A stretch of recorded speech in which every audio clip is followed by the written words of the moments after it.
I think kind of now we wanted to move into just some Timberwolves topics. So there was a little confusion around the Karl Anthony Towns injury because we saw him, he was listed as questionable the night of the Lakers game.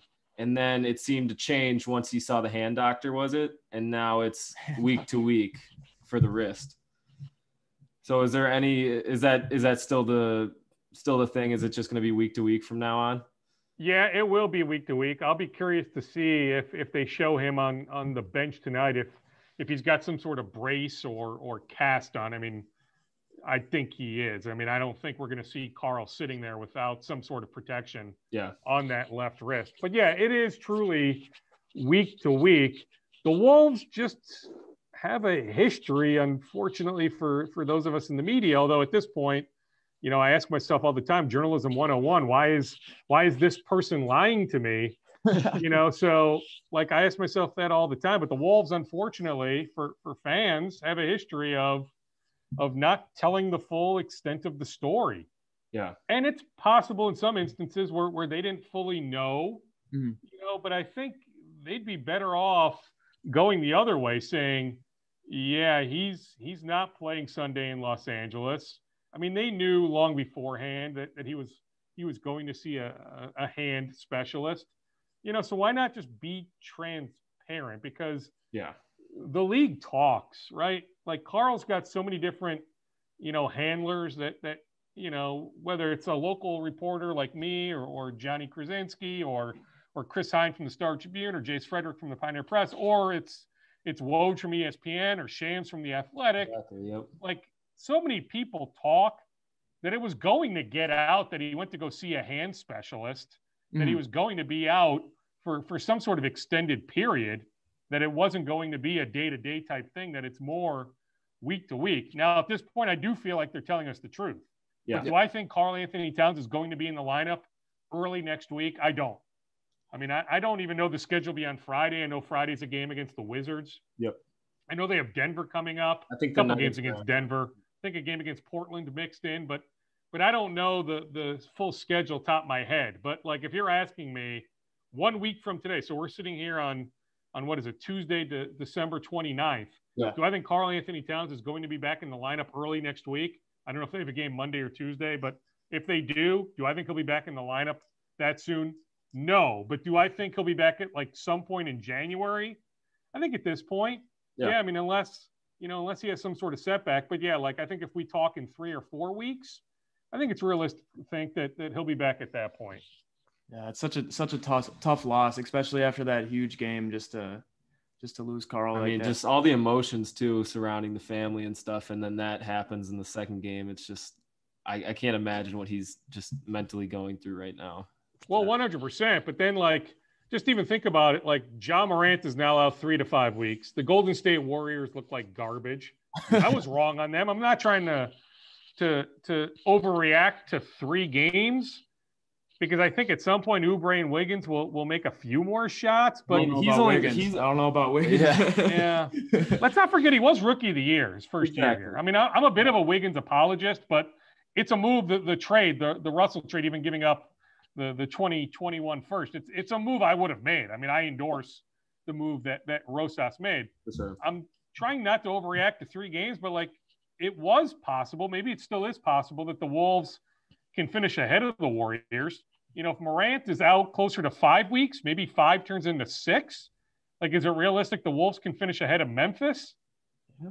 Probably. But now, if Cat's out, say 2 weeks, Okogie's out, say 2-ish weeks, like all of a sudden you're like, crap. There goes the Wolves' chance to gain some games on the Grizzlies and Warriors when looking at a path to the top 10. Like, are the Wolves better than San Antonio? Probably not. Maybe, but probably not. Yeah. Are they better than Sacramento? They hope so, but Sacramento looks okay here early. Yeah. They're not better than Phoenix. No. Okay, they're better than Oklahoma City. I'll grant you that. Are they better than Houston? I still think Harden goes somewhere at some point. So when they blow up that team, probably. But right this second, I don't think they're better than Houston. And I know they're not better. I know they beat Utah, but they're not better than Utah. They're not better than the 2 LA teams. Nope. They're not better than Denver. So you start going up and down the list of Western Conference teams, like you got to find a path to the top 10, at least to get into that play-in tournament. And I thought that was the path with Morant and Golden State struggling. But now I don't know. Like, I don't know. How do you win tonight? Maybe you win Friday against Washington, but then those Denver games will be tough. Portland.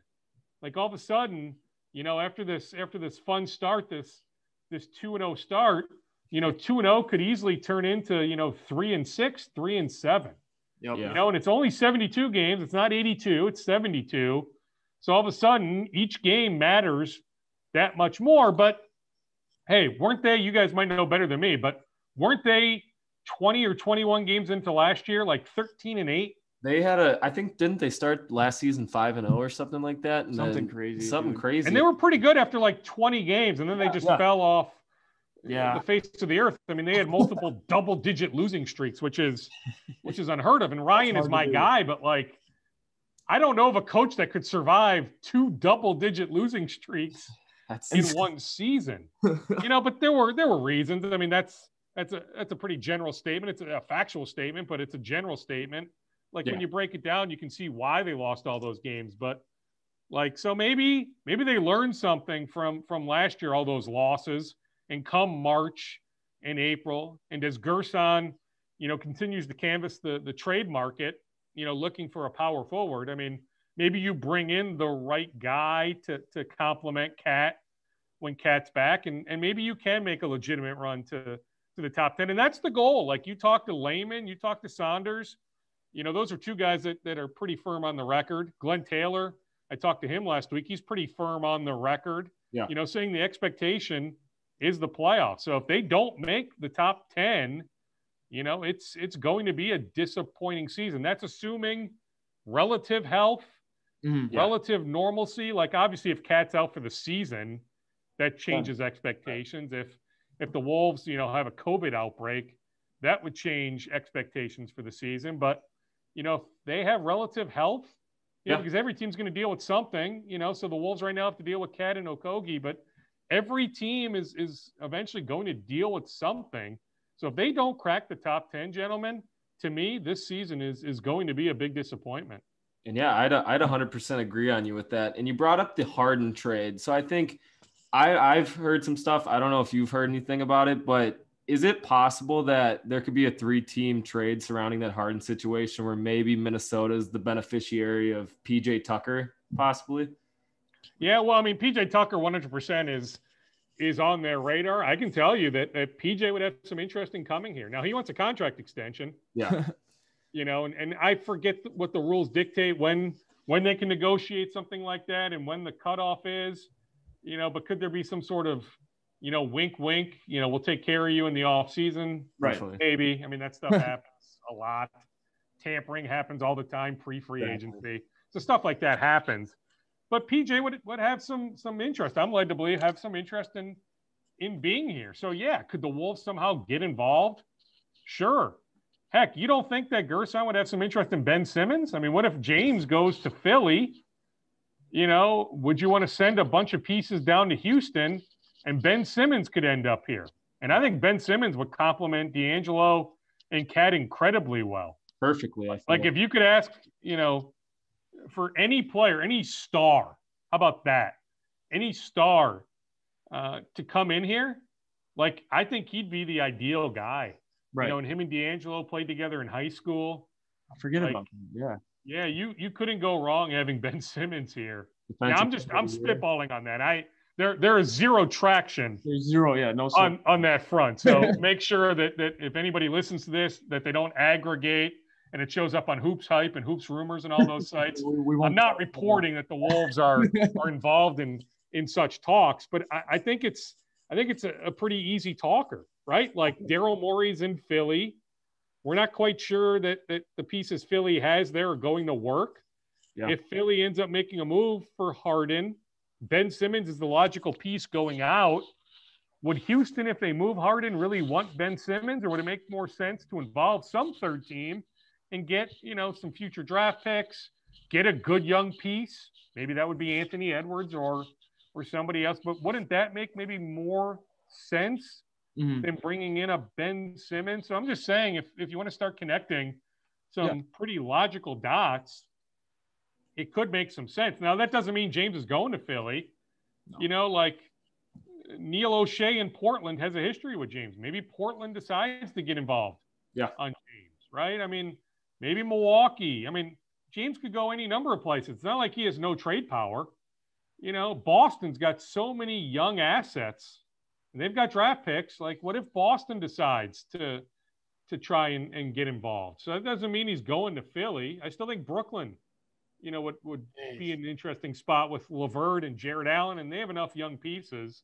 Dinwiddie isn't expiring. He unfortunately has a partially torn ACL, so it looks like he's out for a while, but his contract at least could have some trade value. So what I'm saying is I'm curious as this Harden situation plays out. Like, to me, it's when, not if, he gets traded.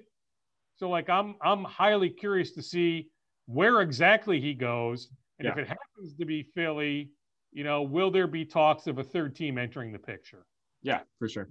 So another interesting question I have is, so we had the first pick this year in the draft, and we took Anthony Edwards, but leading up to the draft, I guess we, like the general public, we didn't know who we were going to take. Did the Timberwolves like know before that they were going to take Anthony Edwards, or was that really like a game time decision as it seemed? It was not a game time decision, Peyton. In fact, you know, Glenn Taylor, I love the access that Glenn grants me and some other reporters. Glenn is great. I mean, Glenn, if anything, says too much. You know, he used to say a lot more than he does now. Some people have gotten in his ear saying, you know, calm it down a little bit. But Glenn told me last week that they locked in on Anthony a while ago. Now, a good job by the Wolves to create the smoke screens. Like, I sincerely thought that they were still making up their mind in those final days and even weeks. But per Glenn, and trust me, Glenn would know, it's his team. They locked in on Anthony weeks upon weeks upon weeks prior to the draft. Like, they knew. So even when they went out and saw LaMelo Ball like a week before the draft, that was more to create the smokescreen. And, you know, I'm sure there's something to be said about due diligence just to make sure you've got all this time, the longest pre-draft process in NBA history. Like, why not? You know, like, we can get the FaceTime with them. Why not just take one more meeting? Let's just make sure. Let's triple check everything. But really, they locked in on Anthony a long time ago. So, like, they weren't even upset that they couldn't get FaceTime with James Wiseman. That was my guy. Now, I get it. Wiseman and Cat would have been a really weird defensive fit. And the Wolves couldn't get James's medical records. So I get it. Like, because the number one pick, I mean, that's a $44 million investment. Yes. So I personally, if I was running the Wolves, if I was Glenn Taylor, I would not invest $44 million in a guy whose medical records I don't have access to. I understand that. So it's easy for me to opine and say, yes, James Wiseman was my guy. But I understand why they didn't take him. But I don't think they were all that upset. I mean, they tried to get to Miami and visit with him pre-draft, but it never came to fruition. His agent, by the way, also represents Ricky Rubio. So, you know, like, Rubio, when Phoenix made the move for Chris Paul, and his agent was canvassing the league trying to find Ricky a home, like, the agent was willing to do the Wolves a favor in some ways and helped in some ways facilitate that trade.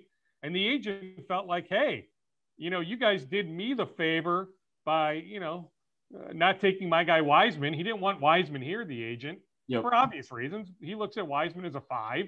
Wanted Wiseman in Golden State. He didn't want Wiseman to be the number 1 pick, you know, and the Wolves granted that favor, even though the Wolves stylistically weren't going to take Wiseman anyway.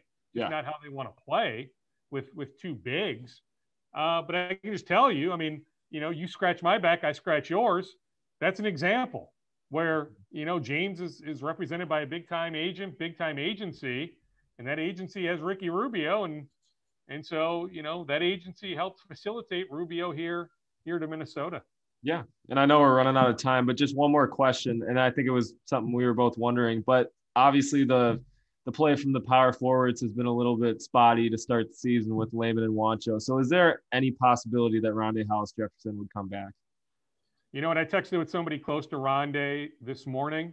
There's a better chance he lands elsewhere. Now it's fluid, but there's a better chance he lands elsewhere in the near future than back here. What I'm getting at is now it could change, right? Yeah. The Wolves could get their ass kicked tonight. The power forwards could struggle mightily tonight against the Clippers. And all of a sudden, the Wolves make a phone call tomorrow morning. But right now, as we sit here at 6 o'clock Central on Tuesday night, the 29th of December, the Wolves have not made a phone call inquiring about how Rondé's doing, any sort of inquiries about, hey, maybe we made a mistake. Maybe we should bring Rondé back. It hasn't happened yet. So I'm not suggesting he's on the cusp of signing with another team right this second, but there's other teams that have inquired since the Wolves let him go. So I'm just inclined right now to tell you that there's a better chance he lands elsewhere than back here. But I would have kept him. I absolutely would have kept him. They want the flexibility, but you have some flexibility. I love Jalen Noel. I think Jalen Noel has an NBA future, but it's a non-guaranteed contract. It doesn't become guaranteed for a few more weeks. So you could have made a move on Jalen. I mean, there's so many guys at his position or multiple positions he can play, but they have so many guys. Like, I don't see Jalen's path to playing time. So while I like Jalen, I think he'd be better off somewhere else. So I'm just saying the Wolves could have made a move on Jalen Noel if they needed an extra roster spot. But they could have just gone with Rondé, had the 15. They caught a break with McLaughlin, taking the qualifying offer, coming back on a two-way deal. So I would have kept him. Like, I would start him. I think that's what we were saying. Start at power forward. Yep. And they're going to mix up their starting lineup tonight. I don't have all the particulars, but Jake Layman is out of the starting lineup as of tonight. Obviously we know Okogie's out. Yep. Karl Anthony Towns is out. So I'll be very curious to see what the Wolves starting front court is tonight. How they end up mixing and moving pieces. I mean, is it Russell at the 1, Beasley at the 2? Would you go Culver at the 3? Heck, would you go small ball? I mean, could you have Anthony Edwards guard Paul George and go Anthony Edwards at the 4, and maybe you start Naz Reid at the 5? But yeah, it could be interesting to see what they do tonight and moving forward. But yeah, Jake Layman coming off the bench. I also think at some point when Hernan Gomez starts to make more shots, and I think he needs to get in better shape. Doesn't look to be in great basketball shape to me. No. I do think eventually Hernan Gomez will get a chance to start. Doesn't mean he'll be the starter for the full year, but I think at some point we'll see Hernan Gomez in the starting lineup. Yeah, that was just surprising for me because the last 14 games, he was just I think he was shooting 42% from the 3, and then him to just come in these first few games. I don't know if it's from the filming with Adam Sandler or what, but he just looked off to me. I don't know. Yeah, I mean, he missed the bubble. And he had a legit excuse, like he committed to the movie before he knew the dates of the bubble. So I don't fault him. Like, who's going to turn down an opportunity to be part of a movie, right? Yeah. So, I mean, I understand why he did what he did. But, yeah, I mean, he can talk all he wants about getting workouts in while in Philadelphia filming the movie. But it's not the same. It's just not. And it's not like he got legit run, even 3-on-3 type run, let alone 5-on-5. It didn't happen. So I think he still needs a few weeks to really get into basketball shape. So I think maybe by mid-January, we'll see maybe not the full Juancho Hernan Gomez from those last 15 games of last season, but I think we'll see closer to that than what we're seeing right now. For sure. Yeah, I mean, we just want to thank you for coming on. Like, this was amazing having you on. You're definitely an awesome guy. Yeah, for sure. Like, convince my wife of that. Can you convince my kids of that? That would be fantastic. If you guys got anything else, I've got a few minutes if you want to keep going. Oh, for sure. Yeah, so we've seen Anthony Edwards, play in the first few games. What do you think so far about him? I mean, I'm very impressed with what I've seen. What do you think? Yeah, I mean, it's hard not to be impressed, right? I mean, he's a man-child, and it even looks like he has, you guys can tell me if you disagree, but it even looks like to me he's got a little baby fat. That, like, I think about what his body is going to look like in 2 or 3 years. Like, I even think about, like, look at Karl Anthony Towns, his rookie year compared to now. Look at Anthony Davis, his rookie year compared to now. Look at Dwayne Wade way back when, his rookie year compared to, year 5 or so in the league. Exactly. Like, I think Anthony is going to become even more chiseled. Yeah. And I think the NBA game, it's what we heard from Tom Crean, his college coach, and others in the pre-draft process, that the NBA game is better suited for him than playing in the SEC. Like, you think about the spacing. There is so much more space for Anthony to operate, to get to the rim. So I think as he keeps going here, I think he's going to get to the free throw line, 6, 7, 8 times a game, and so hopefully he's making his free throws at a, 75% clip or so. I think the shot needs work, but he can get some work in. I mean, look at Jarrett Culver as an example. Shot like crap for an entire season, reworked his shot in the offseason. Now the shot looks legit. It looks more like just a normal shot. So I think Anthony Edwards needs to refine some of his shooting mechanics. But I think just from a physical standpoint, he looks like a linebacker. I mean, he's physically put together, which means he can also defend.